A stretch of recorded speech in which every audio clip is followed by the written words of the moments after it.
আপনারা সকলে দিল্লি বিধানসভা ভোটের ফলাফল সম্পর্কে অবগত আছেন। দিল্লিতে আজ বিধানসভা ভোটের ফলাফল ঘোষণা হয়েছে।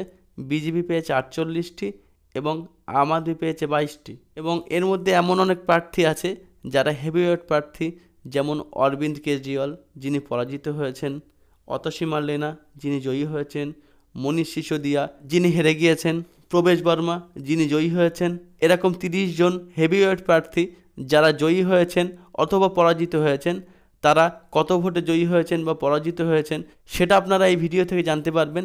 সেই সঙ্গে সঙ্গে আরও 2টি বিধানসভার উপনির্বাচন হয়েছিল, অযোধ্যার মিল্কিপুর বিধানসভা, তামিলনাড়ুর ইডোর পূর্ব বিধানসভার উপনির্বাচন। এই 2টি উপনির্বাচনে কোন দল কটি ভোট পেয়েছে সেটাও জানতে পারবেন। প্রথমে দেখে আসি হেভিওয়েট প্রার্থীদের তালিকা। এক, অতসী মার্লেনা। অতসী মার্লেনা দিল্লির প্রাক্তন মুখ্যমন্ত্রী। তিনি কালাকাজি বিধানসভা থেকে ভোটে দাঁড়িয়েছেন। তার বিরুদ্ধে ভোটে দাঁড়িয়েছিলেন দিল্লির অত্যন্ত দক্ষ ও হেভিওয়েট নেতা রমেশ ভিদুরি এবং কংগ্রেস থেকে আলকা লাম্বা। অতসী মার্লেনা তিনি কালাকাজি বিধানসভা থেকে 3521 ভোটে জয়ী হয়েছেন। প্রবেশ বর্মা যিনি অরবিন্দ কেজরিওয়ালের বিরুদ্ধে ভোটে দাঁড়িয়েছেন। হয়তো ইনি এবার দিল্লি সরকারের বিজেপি থেকে মুখ্যমন্ত্রী নির্বাচিত হতে পারেন। ইনি নতুন দিল্লি বিধানসভা থেকে অরবিন্দ কেজরিওয়ালের বিরুদ্ধে ভোটে দাঁড়িয়েছিলেন এবং অরবিন্দ কেজরিওয়ালের বিরুদ্ধে জয়ী হয়েছেন। 4089 ভোটে জয়ী হয়েছেন। 3, বিজেন্দ্র গুপ্তা। ইনি বিজেপির অত্যন্ত দক্ষ এবং হেভিওয়েট নেতা। গত বিধানসভা ভোটে বিজেন্দ্র গুপ্তা দিল্লি বিধানসভার বিরোধী দলনেতা ছিলেন। তিনি এবার রোহিণী বিধানসভা থেকে ভোটে দাঁড়িয়েছেন এবং 37,816 ভোটে জয়ী হন। অরবিন্দ কেজরিওয়াল দিল্লির প্রাক্তন মুখ্যমন্ত্রী। তিনি নতুন দিল্লি বিধানসভা থেকে ভোটে দাঁড়িয়েছেন বিজেপির হেভিওয়েট প্রার্থী প্রবেশ বর্মার কাছে 4029 ভোটে পরাজিত হয়েছেন।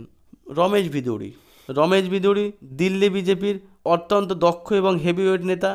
দিল্লির প্রাক্তন মুখ্যমন্ত্রী অতসী মার্লেনার বিরুদ্ধে কালাকাজি বিধানসভা থেকে ভোটে দাঁড়িয়েছিলেন এবং তিনি অতসী মার্লেনার কাছে 3521 ভোটে পরাজিত হয়েছেন।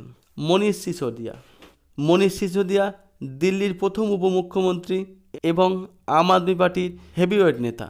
তিনি জাংপুরা বিধানসভা থেকে ভোটে দাঁড়িয়েছিলেন। মাত্র 675 ভোটে তিনি পরাজিত হয়েছেন। গোপাল রায় তিনি আম আদমি সরকারের প্রাক্তন মন্ত্রী ছিলেন। এবার তিনি বাবরপুর বিধানসভা থেকে ভোটে দাঁড়িয়েছিলেন এবং তিনি 18,954 ভোটে জয়ী হয়েছেন। ইমরান হোসেন আম আদমি পার্টি সরকারের একজন মন্ত্রী ছিলেন। তিনি বার্লিমারান বিধানসভা থেকে ভোটে দাঁড়িয়েছিলেন। তিনি 29,823 ভোটে জয়ী হন।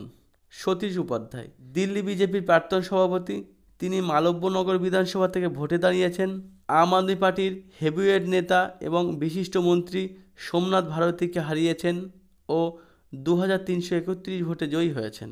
রাখি বিড়লা বিগত আম আদমি পার্টি সরকারের ডেপুটি স্পিকারের দায়িত্ব সামলেছেন। রাখি বিড়লা মাদিপুর বিধানসভা থেকে ভোটে দাঁড়িয়েছিলেন। 10,899 ভোটে তিনি পরাজিত হয়েছেন। সন্দীপ দীক্ষিত নতুন দিল্লি বিধানসভা থেকে কংগ্রেসের হয়ে অরবিন্দ কেজরিওয়ালের বিরুদ্ধে ভোটে দাঁড়িয়েছিলেন এবং তিনি প্রবেশ বর্মার কাছে পরাজিত হয়েছেন। তিনি ভোট পেয়েছেন মাত্র 4,568টি। আলকা লাম্বা হলেন ভারতীয় জাতীয় কংগ্রেসের মহিলা শাখার সভাপতি। তিনি কালাকাজি বিধানসভা থেকে ভোটে দাঁড়িয়েছেন এবং অতসী মার্লেনার কাছে তিনি পরাজিত হয়েছেন। অরবিন্দ সিং লাভলি একসময় তিনি আম আদমি পার্টির মন্ত্রিসভার সদস্য থাকলেও বিজেপিতে যোগদান করেন এবং বিজেপির টিকিটে ভোটে দাঁড়ান। তিনি গান্ধীনগর বিধানসভা থেকে ভোটে দাঁড়িয়েছেন। বিজেপির হয়ে 12,748 ভোটে জয়ী হয়েছেন। মনীন্দ্র সিং সিরসা তিনি রাজাউরি গার্ডেন বিধানসভা থেকে ভোটে দাঁড়ান। তিনি দিল্লি রাজ্যের বিজেপির প্রাক্তন সম্পাদক। বর্তমানে ইনি রাজাউরি গার্ডেন বিধানসভা থেকে 18,190 ভোটে জয়ী হয়েছেন। সঞ্জীব ঝা দিল্লি আম আদমি পার্টির ইনি বিশিষ্ট নেতা এবং ছত্তিশগড়ের আম আদমি পার্টির মুখপাত্র। ইনি দিল্লির বুরারি বিধানসভা থেকে ভোটে দাঁড়িয়েছেন। 20,601 ভোটে আম আদমি পার্টির হয়ে জয়ী হয়েছেন। কৈলাস গেহলট বীজবাসন বিধানসভা থেকে বিজেপির টিকিটে ভোটে দাঁড়িয়েছেন। ইনি বিজেপি সরকারের প্রাক্তন মন্ত্রী ছিলেন এবং এবার বীজবাসন বিধানসভা থেকে 11,276 ভোটে জয়ী হয়েছেন। সৌরভ ভারদ্বাজ আম আদমি পার্টি সরকারের প্রাক্তন মন্ত্রী এবং ইনি অনেকগুলো মন্ত্রিত্ব পদ সামলেছেন। এবছর তিনি গ্রেটার কৈলাস বিধানসভা থেকে ভোটে দাঁড়িয়েছিলেন এবং 3188 ভোটে পরাজিত হয়েছেন। রাজকুমার আনন্দ আম আদমি পার্টি থেকে বিজেপিতে যোগ দিয়েছিলেন। ইনি প্যাটেলনগর বিধানসভা থেকে ভোটে দাঁড়িয়েছিলেন এবং 4049 ভোটে জয়ী হয়েছেন। কপিল মিশ্র বর্তমান দিল্লি বিজেপির সহ সম্পাদক। ইনি কারওয়ালনগর বিধানসভা থেকে ভোটে দাঁড়িয়েছেন এবং 23,355 ভোটে জয়ী হয়েছেন। দেবেন্দ্র যাদব দিল্লি বিধানসভা কংগ্রেসের ভোটের দায়িত্ব ছিলেন। ইনি বদলি বিধানসভা থেকে ভোটে দাঁড়িয়েছিলেন এবং ইনি পরাজিত হয়েছেন। আলী মোহাম্মদ ইকবাল দিল্লির মাটিয়া মহল বিধানসভা থেকে ভোটে দাঁড়িয়েছেন এবং ইনি আম আদমি পার্টির হয়ে 42,724 ভোটে জয়ী হয়েছেন। কুলবন্ত রানা দিল্লি বিজেপি পার্টির রাজ্য সভাপতি। ইনি সুলতানপুর মাজার বিধানসভা থেকে ভোটে দাঁড়িয়েছেন।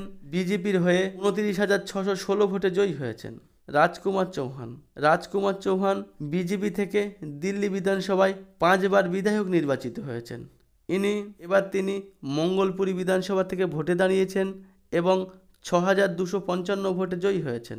রেখা গুপ্তা বিজেপির কার্যনির্বাহী সদস্য এবং দিল্লি রাজ্য ছাত্র ইউনিয়নের সাধারণ সম্পাদিকা। ইনি শালিমারবাগ বিধানসভা থেকে ভোটে দাঁড়িয়েছিলেন। 29,595 ভোটে জয়ী হয়েছেন। পুরন্দর সিং সাহানি আম আদমি পার্টির টিকিটে চাঁদনি চক বিধানসভা থেকে ভোটে দাঁড়িয়েছেন। 16,572 ভোটে জয়ী হয়েছেন। জার্নেল সিং ইনি একসময় এশিয়ার সেরা ফুটবলার ডিফেন্ডার ছিলেন। ইনি তিলকনগর বিধানসভা থেকে আম আদমি পার্টির টিকিটে ভোটে দাঁড়িয়েছেন এবং 11,656 ভোটে জয়ী হন। আমানাতুল্লাহ খান ইনি দিল্লির ওখলা বিধানসভা থেকে আম আদমি পার্টির টিকিটে ভোটে দাঁড়িয়েছেন এবং পরপর 3 বার বিধায়ক নির্বাচিত হয়েছেন। ইনি 23,639 ভোটে জয়ী হয়েছেন। এবার দেখব অযোধ্যা লোকসভার মিল্কিপুর বিধানসভার ফলাফল এবং ইডোর পূর্ব বিধানসভার ফলাফল। প্রথমে দেখে নিই অযোধ্যা লোকসভার মিল্কিপুর বিধানসভার ফলাফল। এই অযোধ্যা লোকসভার মিল্কিপুর বিধানসভা এখানে বিজেপি থেকে ভোটে দাঁড়িয়েছিলেন চন্দ্রভানু পাসওয়ান এবং সমাজবাদী পার্টি থেকে ভোটে দাঁড়িয়েছিলেন অজিত প্রসাদ। এখানে আজ ভোটের ফলাফল প্রকাশ হয়েছে। বিজেপি থেকে চন্দ্রভানু পাসওয়ান তিনি জয়ী হয়েছেন। তিনি ভোট পেয়েছেন 1,46,397টি এবং সমাজবাদী পার্টি থেকে অজিত প্রসাদ তিনি ভোট পেয়েছেন 84,687টি। এই বিধানসভায় এখানে বিজেপির চন্দ্রভানু পাসওয়ান তিনি 81,710 ভোটে জয়ী হয়েছেন। ইডোর পূর্ব বিধানসভার ফলাফল। ইডোর পূর্ব বিধানসভায় এখানে ডিএমকে প্রার্থী দিয়েছিল, কংগ্রেস, বিজেপি, এআইএডিএমকে কোনো প্রার্থী দেয়নি এবং এনটিকে দল তারা প্রার্থী দিয়েছিল। ডিএমকে ভোট পেয়েছে 1,15,709টি, এনটিকে দল ভোট পেয়েছে 24,151টি। এখানে ডিএমকে 91,558 ভোটে জয়ী হয়েছে। আমাদের ভিডিওটি দেখার জন্য ধন্যবাদ।